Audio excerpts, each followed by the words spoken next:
परम सत्कायो गुरु प्यारी सात संगत जी राधा स्वामी जी। सात संगत जी, लंदन के अमीर परिवारों में शुमार एक परिवार पहुंच गया डेरे और बाबा जी से की अकेले में मीटिंग। ये जो घटना मैं आज आपको सुनाने जा रही हूँ, जब आप इस घटना को सुन लेंगे तो आप यही कहेंगे कि संगत बाबा जी के सत्संगों में समझाई गई बातों को अमल ही नहीं करती।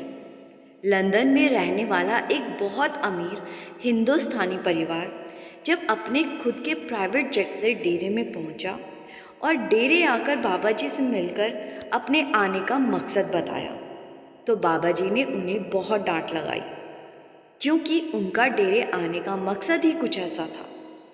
इस परिवार की मुखिया एक बुजुर्ग बीवी थी और बहुत साल पहले बीवी अपने पति के साथ लंदन में सेटल हो गई थी। शुरू से ही ये परिवार एक सत्संगी परिवार रहा है और बीबी और इसके पति ने महाराज जी से नामदान लिया था और नामदान लेने के कुछ महीने बाद ही वो अपने पति के साथ हिंदुस्तान छोड़कर विदेश में बस गई थी। बाबा जी जब लंदन में जाते तो बीबी अपने पति के साथ सत्संग सुनने आती, लेकिन सत्संग की बातों को कभी अमल में नहीं लाती थी। बीबी का बेटा वहीं लंदन में पला बढ़ा और वहीं उसकी शादी भी हो गई। बीबी के आज 2 पोते हैं और ये सभी लोग परमारस से जुड़े हुए हैं। बीबी सत्संगी होने के साथ साथ अंधविश्वास भी करती थी, क्योंकि बीबी बहुत ही पुराने ख्यालों वाली थी। बीबी के पति और बेटे का लंदन में बहुत बड़ा व्यापार था और ये परिवार लंदन के बहुत अमीर लोगों में गिना जाता था। समय बीतने के साथ साथ बीबी के पोते भी बड़े होने लगे और वो भी व्यापार में हाथ बटाने लगे। अब जैसे पोते भी बड़े हो गए तो इन्होंने एक और फैक्ट्री खोलने का निर्णय लिया, क्योंकि ये लोग चाहते थे कि बच्चे अपने दम पर कुछ करके दिखाएं। अगर उन्हें चला चलाया व्यापार दे दिया तो वो इसकी कद्र नहीं करेंगे। इसलिए इस परिवार ने दोनों पोतों के लिए एक फैक्ट्री खोलने का मन बनाया। बीबी के बड़े पोते ने वहीं लंदन में रहने वाली एक अंग्रेज़ लड़की को अपना जीवन साथी बनाने के लिए पसंद कर रखा था। वो अंग्रेज़ लड़की इस पूरे परिवार को भी अच्छी लगती थी। बड़े पोते की उम्र अब शादी की हो गई थी, तो एक दिन ये लोग लड़की के परिवार से मिले और शादी की बात को आगे बढ़ाया। दोनों तरफ से हाँ हो गई है और उसके बाद शादी की तारीख को पक्का करने का समय आया। लेकिन ये जो बुजुर्ग बीवी थी, ये कहने लगी कि हम शादी की तारीख अपने गुरु से पूछकर पक्की करना चाहते हैं। लड़की वाले तो अंग्रेज़ थे, वो इन सब बातों को नहीं मानते थे, लेकिन बीबी की बात का सम्मान रखने के लिए उन्होंने कहा कि ठीक है, आप जो भी तारीख बताएंगे हमें मंजूर होगी। बीबी कहने लगी कि हमें अगले महीने हिंदुस्तान जाना है, क्योंकि हम एक और फैक्ट्री खोलने जा रहे हैं। तो फैक्ट्री खोलने का दिन और शादी का दिन हम अपने गुरु से ही पक्का करवाएंगे। हम अपने गुरु के कहने के बाहर कभी कुछ नहीं करते, क्योंकि ये सब कुछ जो आज हमारे पास है ये उन्हीं की कृपा से हमें मिला हुआ है। तो लड़की वाले कहने लगे कि ये तो बड़ी अच्छी बात है, फिर तो आपको ज़रूर उनसे मिलने जाना चाहिए। बीबी ने यहाँ लड़के वालों से एक बात छुपा ली थी। बीबी ने सिर्फ शादी की तारीख ही नहीं बल्कि लड़की की फ़ोटो को भी बाबा जी को दिखाना था, क्योंकि बीबी चाहती थी कि अगर बाबा जी फ़ोटो देखकर हाँ करेंगे तो ही मैं अपने पोते की शादी इस लड़की से करवाऊंगी। फिर कुछ दिन के बाद ये पूरा परिवार डेरे में बाबा जी से मिलने पहुंच गया। अपने डेरे में पहुंचने की खबर इन्होंने पहले ही दे दी थी और बाबा जी से मिलने का टाइम ले लिया था। तो जब ये डेरे में पहुंचे, उस दिन बाबा जी का सत्संग फरमाया जाना था।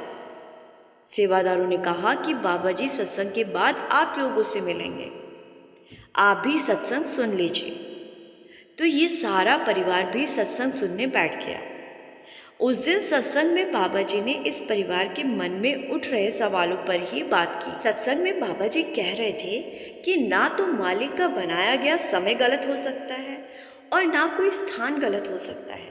हर सेकंड, हर मिनट, हर पल सब कुछ मालिक ने बनाया है और सब शुभ होता है और इस संसार की हर चीज़ को मालिक ने बनाया है, इसीलिए हर स्थान भी शुभ है। लगभग 1 घंटे के सत्संग को सुनने के बाद भी इन लोगों को अपने सवालों का जवाब नहीं मिला और जब बाबा जी इस परिवार से मिले तो बीबी ने सबसे पहले अपनी होने वाली बहू की फ़ोटो आगे रख दी। बाबा जी ने पूछा कि कौन है ये? तो बीबी ने बड़े इतराते हुए कहा कि बाबा जी, ये हमारी होने वाली बहू है और हम ये फ़ोटो आपको दिखाने लाए हैं। अगर आप हाँ करोगे तो ही हम आगे बढ़ेंगे। ये सुनकर बाबा जी मुस्कुरा पड़े और कहने लगे, बस यही सवाल करने आप लोग इतनी दूर आ गए? तो बीबी ने कहा कि नहीं बाबा जी, अगर आप इस लड़की के लिए हाँ करोगे तो फिर शादी की तारीख भी तो आप ही पक्की करोगे। बाबा जी फिर से मुस्कुरा पड़े। फिर बीबी कहने लगी कि बाबा जी, एक और सवाल भी है। हम अपने पोतों के लिए एक नई फैक्ट्री खोलने जा रहे हैं। आप कोई अच्छा सा दिन उसके लिए भी बता दीजिए जिस दिन हम फैक्ट्री खोल सके। बाबा जी ने मुस्कुराते हुए पूछा कि आज का सत्संग आप लोगों ने सुना था?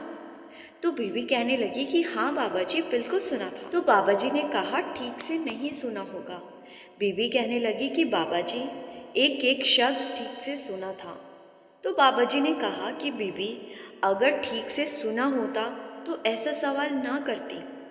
फिर बाबा जी ने बीबी से एक सवाल पूछ लिया। बाबा जी ने पूछा कि बीबी, आज आप अपने पोते की शादी का शुभ मुहूर्त निकलवाने आई हो। जब आपके पोते का जन्म हुआ था, जब वो इस संसार में आया था, तब कौन सा मुहूर्त चल रहा था? कभी इसके बारे में पता करने की कोशिश की है? तो बीबी कहने लगी कि बाबा जी, जन्म लेना और मरना तो मालिक तय करता है। तो बाबा जी ने समझाया कि बीबी, सिर्फ जन्म और मरण नहीं, बल्कि मालिक सब कुछ तय करता है। जीव की कोई औकात ही नहीं है। अपनी मर्जी से तो हम एक सांस भी नहीं ले सकते। जब सब कुछ उस कुल मालिक ने ही करना है तो उसका बनाया समय गलत या अशुभ कैसे हो सकता है? आपको जिस भी समय, जिस भी दिन, जिस भी लड़की से अपने पोते की शादी करनी है, आप अपने हिसाब से चुन सकते हो। वो किस जात मजहब की है, इससे कोई फर्क नहीं पड़ता। इंसान अच्छे होंगे तो आपका पोता और उसकी पत्नी खुश रहेंगे। अगर इंसान ही अच्छे नहीं होंगे तो आपकी जात, आपके मजहब के ही क्यों ना हो, लड़का लड़की खुश नहीं रह सकेंगे। आगे बाबा जी ने और खुलकर समझाया कि कोई भी दिन अशुभ नहीं होता। अशुभ होते हैं हमारे कर्म। व्यापार ना चले या शादी टूट जाए तो हम सोचने लग पड़ते हैं कि जिस दिन शादी की थी या व्यापार शुरू किया था वो दिन ही मनहूस होगा या फिर अशुभ होगा। दिन मनहूस नहीं होते। हमारे साथ अच्छा होगा या बुरा, फायदा होगा या नुकसान, ये सब कुछ हमारे कर्मों के आधार पर होता है और हम दिन को दोष देने लगते हैं। क्या जिन लोगों की शादियां टूटी हैं उन्होंने शुभ मुहूर्त नहीं निकलवाया होगा? क्या जिन्हें व्यापार में घाटे पड़े हैं उन्होंने पहले दिन हवन या मुहूर्त नहीं करवाया होगा? ये सब कुछ कर्मों के फल होते हैं और हम इन्हें शुभ मुहूर्त से जोड़कर देखने लगते हैं। आप लोग एक सत्संगी होकर इसलिए आपको इन सब बातों में नहीं पड़ना चाहिए।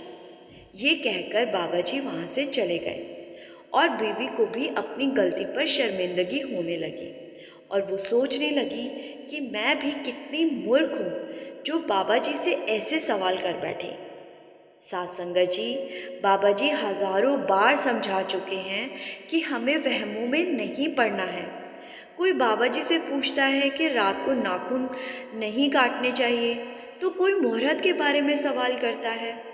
बाबा जी का हर बार जवाब एक ही होता है और वो जवाब उस एक पर्टिकुलर इंसान के लिए नहीं होता जिसने ऐसा सवाल किया हो। बाबा जी का जवाब सारी संगत के लिए होता है। संगत को समझना चाहिए कि हमें बाबा जी से ऐसे सवाल नहीं करने चाहिए। हमें तो गुरु के हुक्म में रहना है और गुरु का हुक्म सिर्फ इतना है कि भजन सिमरन करो, बाकी सब कुछ मालिक पर छोड़ दो। साथ संगत जी, साखी अच्छी लगी तो कमेंट में राधा स्वामी ज़रूर लिखिए जी, और संगत के अपने इस चैनल को सब्सक्राइब कर इस चैनल का एक हिस्सा ज़रूर बनिए जी। गुरु प्यारी साथ संगत जी, राधा स्वामी जी।